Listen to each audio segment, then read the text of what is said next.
Hello guys, welcome back to my YouTube channel. എന്തൊക്കെയുണ്ട് വിശേഷങ്ങൾ? എല്ലാവർക്കും സുഖം തന്നെയല്ലേ?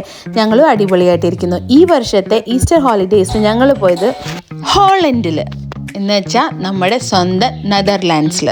ജർമ്മനിയിൽ ഇപ്പം സ്പ്രിംഗ് ഹോളിഡേയ്സ് ആണ്. കുട്ടികൾക്കൊക്കെ 2 ആഴ്ച സ്കൂൾ അവധിയാണ്. എന്തായാലും അവധി കഴിഞ്ഞ ഉടനെ എക്സാംസ് ആണെങ്കിലും കുട്ടികൾ പേരൻസിൻ്റെ കൂടെ എവിടെയെങ്കിലുമൊക്കെ എല്ലാ വർഷവും ഈ സമയത്ത് നന്നായിട്ട് സ്പ്രിംഗ് എൻജോയ് ചെയ്യാൻ പോകാറുണ്ട്. ആ ഒരു കൾച്ചർ ഞങ്ങൾ ഫോളോ ചെയ്യുന്നുണ്ട് കേട്ടോ. എല്ലാ വർഷവും ഈസ്റ്റർ ഹോളിഡേയ്സിനും ക്രിസ്മസ് ബ്രേക്കിനുമാണ് ഞങ്ങൾ ഏതെങ്കിലുമൊക്കെ പുതിയ കൺട്രീസ് കാണാൻ പോകുന്നത്. ഈ വർഷം അങ്ങനെ നാട്ടിൽ ഞാൻ പോയിട്ട് വന്നിട്ട് അധികം ആവാത്തയും കൊണ്ട് അനിയൻ്റെ വീട്ടിൽ തന്നെ പോയിട്ട് ഒരു ഗെറ്റ് ടുഗെദർ ആവാമെന്ന് വിചാരിച്ച് ഞങ്ങൾ ഹോളണ്ടിലോട്ടാണ് പോകുന്നത്.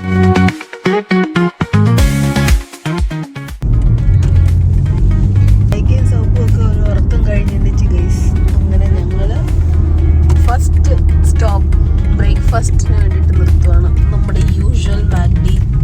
നമ്മുടെ നാട്ടിലെ കൂട്ടി സർവണ ഭവനൊന്നും ഇവിടെ ഇല്ലല്ലോ. ശരവണ ഭവൻ നമ്മൾ എപ്പോഴും ഫ്രാങ്ക്ഫർട്ട് വഴി പോകുമ്പം ഇവിടാണ് നിർത്താറുള്ളത്. ഈ മാഗ്ഡിയിലാണ്. ഞങ്ങൾ മാഗ്ഡിയിലെത്തി. നമ്മുടെ ശരവണ ഭവൻ. നിന്റെ കയ്യിലെന്താ?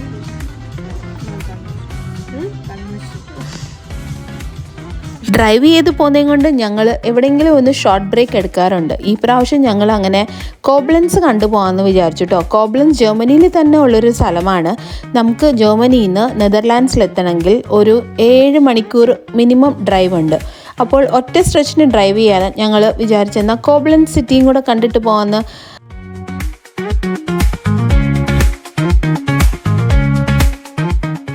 ഒരു പ്രീ പ്ലാൻഡ് ആയിട്ടുള്ള ട്രിപ്പ് അല്ലാത്തതും കൊണ്ട് ഞങ്ങൾ അത്ര കോബ്ലൻസിനെ കുറിച്ച് ഡീറ്റെയിൽ ആയിട്ടൊന്നും അറിഞ്ഞിട്ടല്ല വന്നത്. എന്നാൽ സിറ്റി സെൻറ്ററിൽ പാർക്ക് ചെയ്തിട്ട് ആ സ്ഥലങ്ങളൊക്കെ ഒന്ന് കാണാമെന്ന് വിചാരിച്ച് ഞങ്ങൾ മുന്നിലോട്ട് നടന്നു.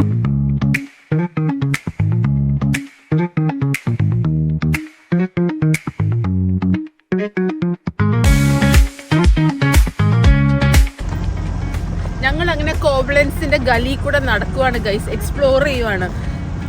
നല്ല ചൂടെന്തെന്ന് പറഞ്ഞിട്ട് ജാക്കറ്റ് ഒന്നും എവരാരും എടുത്തില്ല. ഞാൻ ഒരെണ്ണം എടുത്തിട്ടുണ്ട്.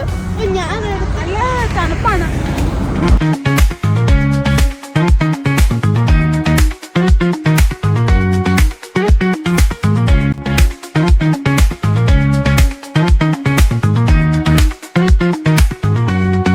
കോബ്ലൻസ് നല്ല പ്രകൃതി രമണീയമായിട്ടുള്ള സ്ഥലമാണ് കേട്ടോ. ഇത് one of the oldest and most beautiful cities in ജർമ്മനിയാണ്.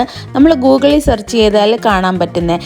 City സെൻറ്ററിൽ നിന്ന് നടക്കാനുള്ള ദൂരത്തിലാണ് ഡോയ്ച്ചസ് എക്ക് എന്ന് വെച്ചാൽ ജർമ്മൻ കോർണർ.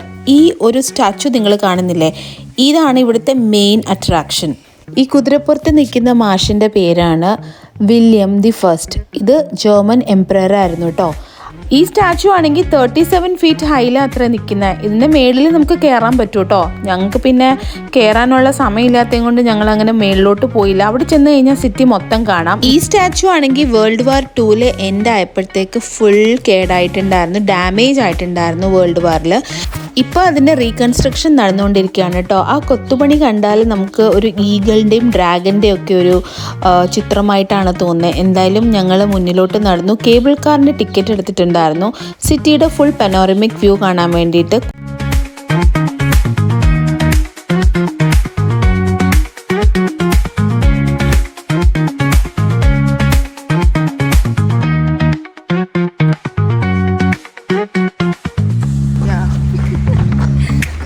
ഇതാണ് ഞങ്ങളുടെ ടിക്കറ്റ് കേബിൾ കാറിനുള്ള.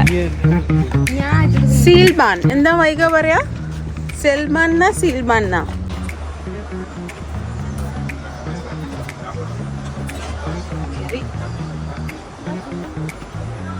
കേബിൾ കാർ കേട്ടോ. നമ്മൾ അതിൽ കയറാമെന്ന് വിചാരിച്ചില്ല.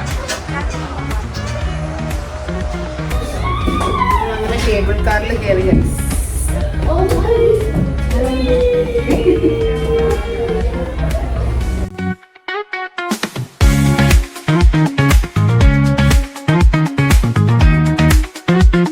കേബിൾ കാറിൽ പോകുമ്പോൾ നമുക്ക് താഴെ കാണാൻ പറ്റുന്ന 2 റിവറാണ് കേട്ടോ. ആ കാണുന്ന വി ഷേപ്പില്ലേ, അതാണ് ജർമ്മൻ കോർണർ എന്ന് ഞാൻ മുമ്പേ പറഞ്ഞ സാധനം.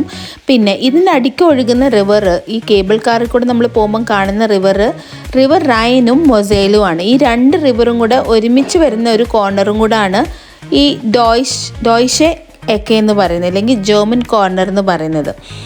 എന്തായാലും കേബിൾ കാറൊക്കെ അടിപൊളിയായിരുന്നു, സിറ്റി വ്യൂവും അടിപൊളിയായിരുന്നു. സിറ്റി ഫുൾ കറങ്ങാനൊന്നും പറ്റിയില്ല, ഞങ്ങൾ കേബിൾ കാറിൽ കൂടി ഇരുന്ന് കണ്ട ആ ഒരു വ്യൂ ഉള്ളായിരുന്നു. ഇനി എപ്പോഴെങ്കിലും സമയം കിട്ടുമ്പം കോബ്ലൻസ് മാത്രം എക്സ്പ്ലോർ ചെയ്യാനായിട്ട് വരണമെന്നുണ്ട്.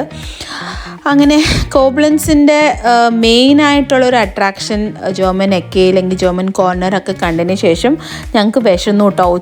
ഉച്ച നേരമായിരുന്നപ്പോൾ വൈക കുട്ടിക്ക് ഇന്ത്യൻ ഫുഡ് തന്നെ വേണം. പിന്നെ നമുക്കൊരു ട്രഡീഷൻ ഉണ്ട്, എവിടെയെങ്കിലും നമ്മൾ കറങ്ങാൻ പോയി കഴിഞ്ഞാൽ ഒരു നേരമെങ്കിലും ഞങ്ങൾ ഇന്ത്യൻ ഫുഡ് കഴിച്ചിരിക്കും. ഇതിപ്പം ഞങ്ങളുടെ കസിൻ്റെ വീട്ടിലോട്ടാണ് പോകുന്നത്, 24/7 ഇന്ത്യൻ ഫുഡായിരിക്കും. എന്നാലും വൈക കുട്ടിക്ക് ഇന്ത്യൻ ഫുഡ് തന്നെ വേണം പറഞ്ഞിട്ട് ഞങ്ങൾ കോബ്ലൻസ് സിറ്റി സെൻറ്ററിൽ എത്തിയിട്ടോ. അവിടെ കുറേ ഇങ്ങനത്തെ റോഡ് സൈഡിൽ കാഴ്ചകളും ഒക്കെ ഞങ്ങൾ കണ്ടു. ഈസ്റ്റർ പ്രിപ്പറേഷൻ്റെ ഒക്കെ എനിക്ക് തോന്നുന്നു, ഗുഡ് ഫ്രൈഡേ ഒക്കെ ആയതുകൊണ്ട് തോന്നുന്നു ആളുകളൊക്കെ ഒത്തിരി കുറവായിരുന്നു. അങ്ങനെ ഞങ്ങളൊരു ഇന്ത്യൻ റെസ്റ്റോറൻ്റൊക്കെ കണ്ടുപിടിച്ചു. ഞങ്ങൾ കയറി കുറച്ച് ഫുഡൊക്കെ ഓർഡർ ചെയ്തു. ആദ്യമേ തന്നെ ഞങ്ങളുടെ ഫേവറേറ്റ് ആയിട്ടുള്ള മാംഗോ ലസ്സിയും പിന്നെ നാനും ഓർഡർ ചെയ്തിട്ടുണ്ടായിരുന്നു, ബട്ടർ ചിക്കനും കൂടാതെ തന്നെ പ്രോൺസ് ഫ്രൈഡ് റൈസും ഓർഡർ ചെയ്തു. ഫുഡൊക്കെ കഴിച്ചതിന് ശേഷം ഞങ്ങൾ ഒന്നുകൂടെ പുറത്തൊക്കെ എക്സ്പ്ലോർ ചെയ്യാനായിട്ട് പോയി. നല്ല തണുപ്പുള്ളതും കൊണ്ട് ഞാൻ കുറച്ച് ചായ ഒക്കെ മേടിച്ച് കുടിച്ചു കേട്ടോ. പറയത്തൊക്കെ ടേസ്റ്റൊന്നും ഇല്ലായിരുന്നു, കത്തി വിലയായിരുന്നു. എന്തായാലും വൈകക്കുട്ടിക്ക് പാനിപൂരി ആയിരുന്നു വേണ്ടത്. ആ റെസ്റ്റോറൻറ്റിൽ പാനിപൂരി ഇല്ലായിരുന്നു. So we had to survive or eat whatever was available there. അങ്ങനെ ഞങ്ങൾ പിന്നെ തിരിച്ച് ഒന്നുകൂടെ സിറ്റി സെൻറ്ററിൽ പോയി. ഈ നിൽക്കുന്ന അപ്പൂപ്പനും ആ നിൽക്കുന്ന അമ്മൂമ്മയും ഇവർ ഈ മാർക്കറ്റിലെ പഴയ ഉടമസ്ഥരാണത്രേ. ഇവരുടെ വയറ്റിലും കയ്യിലും ഒക്കെ നമ്മളിങ്ങനെ തടവി കൊടുത്തു കഴിഞ്ഞാൽ നമ്മുടെ വിഷൊക്കെ ഫുൾഫിൽ ആവുമെന്ന്. ഞാൻ എവിടെ പോയാലും ഇങ്ങനത്തെ ഒരു സംഭവം കിട്ടും, ഞാനത് എക്സ്പെരിമെൻ്റ് ചെയ്യാറുമുണ്ട്. അപ്പോൾ ഞങ്ങൾ കോബ്ലൻസ് എല്ലാം കണ്ടു, ഫുൾ കാണാൻ പറ്റിയില്ല, എന്നാലും സിറ്റി സെൻറ്ററൊക്കെ എക്സ്പ്ലോർ ചെയ്തു. ഇനി ഇവിടെ നിന്ന് ഒരു 4.5 മണിക്കൂർ ഡ്രൈവ് ഉണ്ട് ഞങ്ങൾക്ക് അൽമേറിലെത്താൻ. ഞങ്ങളിനി ഡയറക്റ്റ് ഡ്രൈവ് ചെയ്ത് പോകാൻ പോവാണ്.